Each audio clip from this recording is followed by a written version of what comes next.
वहां पे comprehension cloze test को पूरे कॉन्फिडेंस के साथ कर पाएंगे। पीक्यूआर बस जरूरत है तो एक जो आप मिस्टेक्स कर रहे हो उनको सुधारने की, वो बात अगर आप इसको। तीसरा, जीके की बात कहे तो बहुत ज्यादा टाइम इन्वेस्ट नहीं करना है जीके में। आप 100 नंबर भी आज आपके आ रहे हैं किसी मॉक में और आपकी 170 भी कर सकते हो। एक बैक टू बैक फेल होना आसान नहीं है, फेलियर को झेलना, खुद से भरोसा उठ जाता है। लेकिन मैं ये कहती हूँ कि इसी चीज को मत कर देना, बस अपने आप से ही अपना भरोसा मत उठा देना। अगर आप हेलो दोस्तों, स्वागत है आप सभी का मेरे चैनल ड्रीम एसएससी पर। आई होप आप सभी की तैयारी अच्छी चल रही होगी। दोस्तों अभी अभी CHSL Tier 1 का रिजल्ट आउट हुआ है और कुछ ही टाइम पहले CGL का जो 2022 का फाइनल रिजल्ट है वो आउट हुआ है। तो मतलब आप ये देखिए कि आप 150 प्लस ला रहे हैं तो भी CHSL की Tier 1 की कट ऑफ क्लियर नहीं हो पा रही है। और अगर आप वहां पर CGL में 300 प्लस ला रहे हैं तो भी कई बच्चे रह गए हैं सिलेक्शन से। तो बच्चे बहुत डर गए हैं कि यार ऐसा क्या करें, मतलब ऐसी क्या एक्स्ट्रा ऑर्डिनरी प्रिपरेशन हम कर ले कि हमारा प्री में ही 150 160 70 प्लस स्कोर रहे और मेंस में हम 320 प्लस स्कोर लेके आ पाए। तो दोस्तों ये सब चीजें देखिए डिपेंड करती है कि आप किस डायरेक्शन में तैयारी कर रहे हैं, आप सही से पढ़ रहे हैं या नहीं पढ़ रहे। सही से पढ़ने का मतलब ये नहीं है कि आप 7-7 8-8 घंटे पढ़ाई कर रहे हैं, लेकिन एक सही स्ट्रेटेजी इसके लिए बहुत जरूरी है। तो मैं सारे टॉपिक्स पे बात करूंगी कि क्या प्रॉपर स्ट्रेटेजी होनी चाहिए, कैसे इंप्रूवमेंट हो सकता है, और कैटेगरी वाइज भी कि कोई बच्चा 6 महीने से तैयारी कर रहा है या फिर जो 2022 में भी फेल हो गया, 2000 CHSL Tier 1 में भी फेल हो गया, उस बच्चे की तो हिम्मत बिल्कुल टूट गई होगी कि मैं आगे कैसे करूंगा। जिसने अपने पूरे एफर्ट्स लगाए होंगे, जिसका 300 प्लस स्कोर होगा और उसका सिलेक्शन नहीं हो पाया, या CHSL में जिसका 150 के आसपास स्कोर रहा होगा, 145 से 150 के बीच में स्कोर रहा होगा और उसका भी Tier 1 क्वालिफाई नहीं हो पाया, तो बच्चे के दिमाग में ये आएगा यार मैं क्या करूं, आखिर कैसे मैं खुद को इंप्रूव करूं।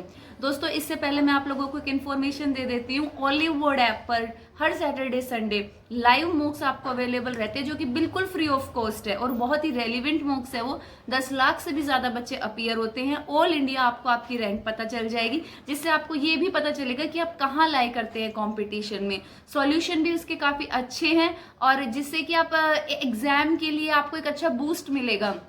प्रीवियस ईयर मॉक्स जितने इंपॉर्टेंट है उतने ही लाइव मॉक्स भी इंपॉर्टेंट होते हैं सेल्फ असेसमेंट के लिए, तो जो बिल्कुल फ्री ऑफ कॉस्ट आपको अवेलेबल हो रहे हैं। लिंक आपको कमेंट बॉक्स में और डिस्क्रिप्शन में मिल जाएगा, जहां से आप क्या कर सकते हैं, उन मॉक्स को असेस कर सकते हैं। दूसरा दोस्तों, अगर आप परचेज करना चाहते हैं टेस्ट सीरीज जिसमें कि आपको 45% डिस्काउंट मिल जाएगा अगर आप DRS कूपन कोड लगाएंगे, वो आपके ऊपर है आप परचेज करना चाहते हैं या नहीं, लेकिन मैं ये तो जरूर रिकमेंड करूंगी कि आप लाइव मॉक्स जरूर दें।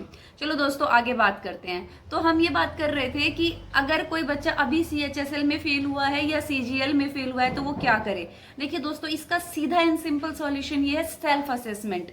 आप ये देखिए कि आपके मार्क्स किस टॉपिक में कट रहे हैं, कहाँ आप ज्यादा मेहनत कर सकते थे, कहाँ आपने सिली मिस्टेक्स की है। अगर मैं मैथ्स की बात करूं, प्रॉपर मैं एक एक सब्जेक्ट को अच्छे से डिटेल में शेयर करने वाली हूँ। अगर मैं मैथ्स की बात करूं तो मैथ्स में बच्चे क्या करते हैं, प्रैक्टिस कम करते हैं, जिससे उनकी सिली मिस्टेक्स हो जाती है। जैसे जो इजी क्वेश्चन होते हैं उस पर वो फोकस नहीं करेंगे, टफ चीजों पे फोकस करेंगे। मैं कहती हूँ इजी चीजों पे फोकस करो, फॉर्मूलाज को बार बार रिवाइज करो, इजी क्वेश्चंस को भी आप 3 से 4 बार लगाओ ताकि वहां सिली मिस्टेक्स ना हो एग्जाम में। ऐसे ही इंग्लिश में बच्चे क्या करते हैं, वो कैब की बार बार रिविजन नहीं करते, एक बार याद कर लेते हैं। आप बार बार याद करो, तभी एग्जाम के प्रेशर में आप सही आंसर टिक कर पाओगे।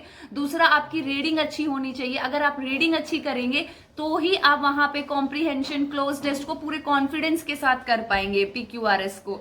तीसरा, जीके की बात कहे तो बहुत ज्यादा टाइम इन्वेस्ट नहीं करना है जीके में। आप स्टैटिक जीके के कुछ एक इंपॉर्टेंट टॉपिक्स पढ़िए, जरूरी नहीं है आपको वही देखने को मिलेगा जो आप पढ़ाई कर रहे हो। दूसरा, करंट पर अपना फोकस रखिए, करंट अफेयर्स अच्छे पूछे जा रहे हैं और जो आपने पढ़ लिया है नई चीजों को ज्यादा मत पढ़िए, उनको बैक टू बैक करिए। और जो एवरग्रीन क्वेश्चंस है आप थोड़ा सा एनालाइज करिए पिछले पेपर से कि क्या टॉपिक्स आपको पढ़ने चाहिए थे और आपने क्या पढ़े। अपने आंसर की को लेके बैठिए, सेल्फ असेसमेंट करिए कि कहाँ कमी है, आखिर आप कहाँ खुद को इंप्रूव कर सकते हो। आप जो मॉक्स लगाते हो वहां ये देखो कि मेरे मैथ्स के इस टॉपिक में हर बार मेरे क्वेश्चन में, इस वाले क्वेश्चन में मेरे को आता है, पेपर में अटेम्प्ट नहीं हो पाता है, मेरा कॉन्फिडेंस लूज हो जाता है। तो उसी टॉपिक को लेके बैठो, उसी टॉपिक को करो अच्छे से एक दिन में, तो आपका कॉन्फिडेंस अप हो जाएगा। देखिए पढ़ने के साथ साथ एक अच्छा कॉन्फिडेंस होना भी बहुत जरूरी है, और वो सिर्फ प्रैक्टिस से आता है। रीजनिंग में बच्चे क्या करते हैं, थोड़ी बहुत प्रैक्टिस करके जाते हैं और वहां पे एग्जाम के प्रेशर में क्वेश्चन नहीं निकलते हैं, और बहुत सारा टाइम रीजनिंग में दे देते हैं, जिससे फिर मैथ्स भी नहीं हो पाता टाइमली और इंग्लिश भी नहीं हो पाती। इजी सब्जेक्ट समझने की गलती मत करो। गलतियां वही होती है जिसको हम इजी समझते हैं, क्योंकि टफ चीजें तो वैसे भी पेपर के प्रेशर में नहीं होनी और हमारे हाथ से फिर इजी भी चला जाता है। इन चीजों का ध्यान रखो। अब लास्ट टाइम पर रिवीजन पर फोकस करो, प्रैक्टिस पर फोकस करो और अपने वीक पॉइंट्स पर फोकस करो। बाकी दोस्तों, आप मेरे टेलीग्राम चैनल से भी जुड़ सकते हैं, जहां पर मैं आपको छोटी छोटी टिप्स या फिर जो नोट्स मेरे पास होते हैं वो मैं अवेलेबल कराती रहती हूँ। आपको लिंक मिल जाएगा कमेंट बॉक्स में या डिस्क्रिप्शन में। और दूसरा दोस्तों, अगर आपको ये वीडियो इन्फॉर्मेटिव लगी है तो प्लीज इसको लाइक कर देना, और इसी तरीके से आगे जुड़े रहने के लिए मेरे चैनल को सब्सक्राइब कर देना।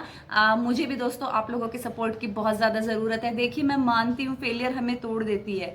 एक बैक टू बैक फेल होना आसान नहीं है, फेलियर को झेलना, खुद से भरोसा उठ जाता है। लेकिन मैं ये कहती हूँ कि इसी चीज को मत कर देना, बस अपने आप से ही अपना भरोसा मत उठा देना। अगर आप 145 स्कोर कर रहे हो, आप 140 स्कोर कर रहे हो, तो आप 170 भी कर सकते हो। बस जरूरत है तो एक जो आप मिस्टेक्स कर रहे हो उनको सुधारने की। वो बात, अगर आप 100 नंबर भी आज आपके आ रहे हैं किसी मॉक में और आपकी स्ट्रेटेजी सही है, आप सही डायरेक्शन में जा रहे हैं, तो आप इंप्रूव कर सकते हो। खुद पर भरोसा रखो, सही डायरेक्शन में तैयारी करो, जरूर जरूर जरूर कुछ ना कुछ होगा। ठीक है दोस्तों, मैं हमेशा कहती हूँ एक फेलियर कभी डिसाइड नहीं करती आप कौन हो और आप आगे कहाँ जाओगे, लेकिन एक सक्सेस जरूर डिसाइड कर देती है कि आप कौन और आगे आप कहाँ जाओगे। बेस्ट ऑफ लक दोस्तों आगे के लिए।